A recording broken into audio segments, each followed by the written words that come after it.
Hello दोस्तों। आज हम बात करेंगे इम्प्लांट की हिस्ट्री के बारे में।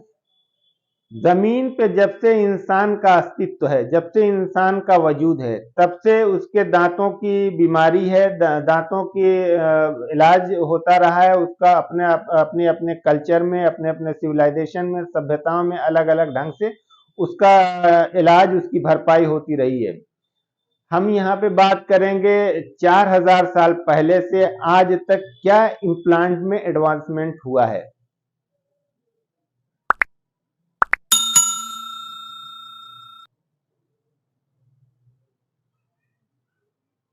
आज से करीब 4000 साल पहले चाइना में बांस की लकड़ी का दांतों में के लिए इलाज किया जाता था। यानी जहां पे मिसिंग टीथ होते थे वहां पे बांस की लकड़ी का पेक्स लगा दिया जाता था। वहां पे जैसे बम्बू पेक्स लगा दिए जाते थे। 3000 साल पहले इजिप्ट में इजिप्शियन किंग के जबड़ों में एक कॉपर पेग देखा गया। कॉपर के दांत देखे गए। कुछ आर्कियोलॉजिस्ट का मानना है कि गोल्ड के दांत थे, कुछ का मानना है कि कॉपर के दांत थे। यूज पहली बार हुआ था, यानी पहली बार इसका रिकॉर्ड मिलता है कि मेटल का यूज दांतों के लिए किया गया था इजिप्ट में, मिस्र के अंदर।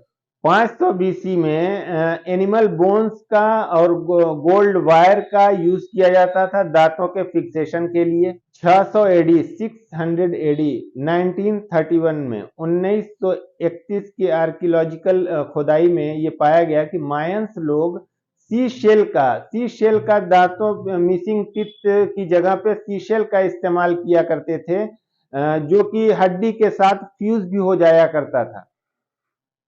1500 से 1800 के दरमियान में मध्य में यूरोप के अंदर एक ट्रेंड चला, एक रुझान चला कि किसी और के दांत निकाल के किसी और में दांत को इम्प्लांट कर दिया जाता था। और अब इसमें जैसे कि कोई कमजोर आदमी है या कोई बीमार आदमी है तो उसके दांत निकाल के किसी और को इम्प्लांट कर दिया जाता था। मुर्दों के दांत निकाल के जिंदों में इम्प्लांट किया जाता था। अब इसमें ये हुआ कि कब्रों को खोद के मुर्दों हाथ निकाले जाते थे, फिर उसकी चोरी किया करते थे और उसकी स्मगलिंग शुरू हो गई, जो कि कहीं से सही नहीं था। नहीं वो एथिकल था और नहीं न्यायपूर्ण था। एलो ट्रांसप्लांट कहा गया इसको।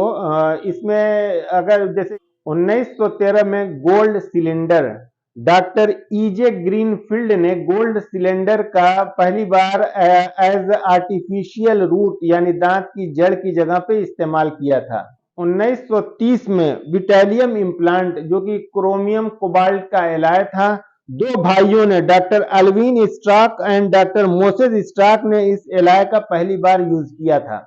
1938 में डॉक्टर पीबी एडम्स ने सिलेंड्रिकल इंडोआशियस इम्प्लांट का यूज किया था, जिसका कुछ हिस्सा दांत के अंदर यानी हड्डी के अंदर था और कुछ हिस्सा बाहर की तरफ था। यानी कुछ हिस्सा एज अ रूट की तरह डाला हुआ था और कुछ हिस्सा क्राउन की तरह छोड़ा हुआ था।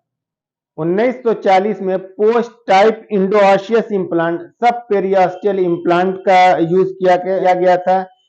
एम फॉर्मिगिनी एंड एफ जोपिनी के द्वारा स्टेनलेस स्टील का एक पोस्ट हड्डी में इम्प्लांट किया गया था। 1952 में orthopaedic surgeon and research professor doctor पर इंगवार ब्रेन मार्क ने, मॉडर्न इम्प्लांट सिस्टम का फाउंडर भी कहा जाता है, इन्होंने पहली बार टाइटेनियम एलॉय का यूज किया था। और इन्होंने ही 1969 में यानी 1969 में ऑसियो इंटीग्रेशन का कंसेप्ट दिया था। ऑसियो इंटीग्रेशन में वो होता है कि मेटल के साथ यानी टाइटेनियम के साथ बोन फ्यूज हो जाती थी, यानी बोन जुड़ जाती थी, यानी वो मेटल के चारों तरफ बोन, नई बोन बन जाती थी और उसे लॉक कर लेती थी और वो इम्प्लांट फिर हड्डी में फिक्स हो जाता था।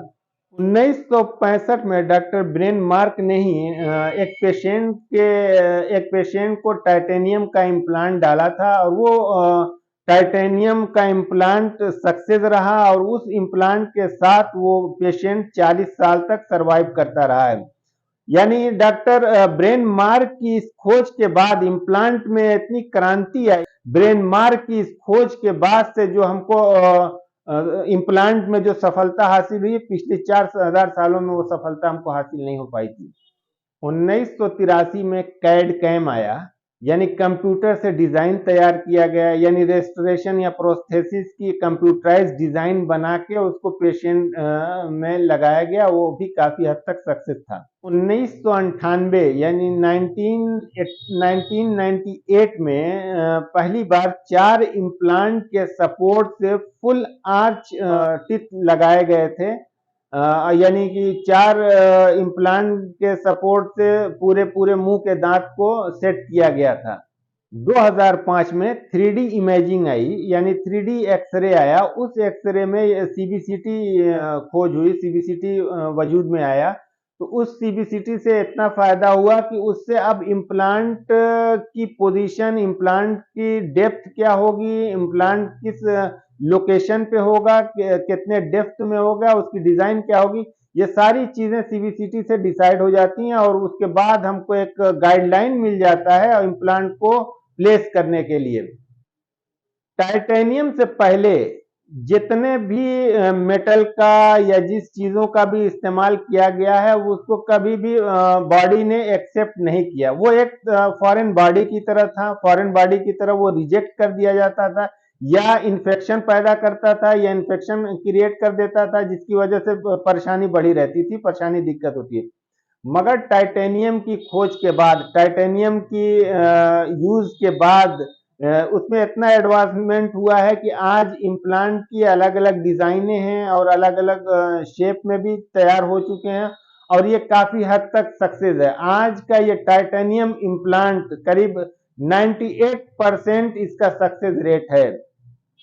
और आज हर साल, आज की डेट में मतलब हर साल करीब करीब 5 मिलियन लोगों को पूरी दुनिया में इम्प्लांट डाला जाता है। दांतों को लगाने का यानी इम्प्लांट का जो 1952 से पहले भी जो तरीका अपनाया जाता था वो दांतों के 3 फंक्शन यानी चीविंग के लिए इस्तेमाल किया जाता था और उसकी ब्यूटी के लिए, और दूसरा की फोनेटिक्स बातचीत में उच्चारण के लिए दांतों का इस्तेमाल होता है। यही 3 फंक्शन को वापस लाने के लिए हम तरह तरह के दांत का इस्तेमाल करते रहे हैं। लेकिन पिछले ये टाइटेनियम से पहले के जितने भी मेटल या जो कुछ भी चीजें यूज हुई हैं वो सारे के सारे तीनों फंक्शन को नहीं पैदा कर पाए, तीनों फंक्शन उनसे हासिल नहीं हो सका। लेकिन टाइटेनियम के बाद यानी टाइटेनियम के वजूद के बाद, टाइटेनियम के इस्तेमाल के बाद ये तीनों फंक्शन हमको पूरी तरीके से 100% हासिल हो जाते हैं। जब अगर इम्प्लांट लगवाते हैं तो हमारी ब्यूटी भी कंप्रोमाइज नहीं होती, हमें खाने पीने में कोई दिक्कत नहीं होती, वो उतना उसमें सहने की क्षमता होती है, बातचीत करने में कोई दिक्कत नहीं होती है। तो इसीलिए आपका हक है कि आप हंसते हुए जिंदगी गुजारें, आपका हक है कि आप कॉन्फिडेंस के साथ जिंदगी गुजारें, आपका हक है कि नेचर ने, प्रकृति ने जो चीजें पैदा की हैं उसका टेस्ट ले सकें आप। अब आप बेखौफ होके इम्प्लांट, आज की डेट में इम्प्लांट डलवा सकते हैं। जहां पे अब मिसिंग टीथ है, आपके दांत नहीं है, वहां पे इम्प्लांट आप बेखौफ होकर डलवाइए और अपनी मुस्कुराहट, अपनी हंसी को वापस पाइए। धन्यवाद।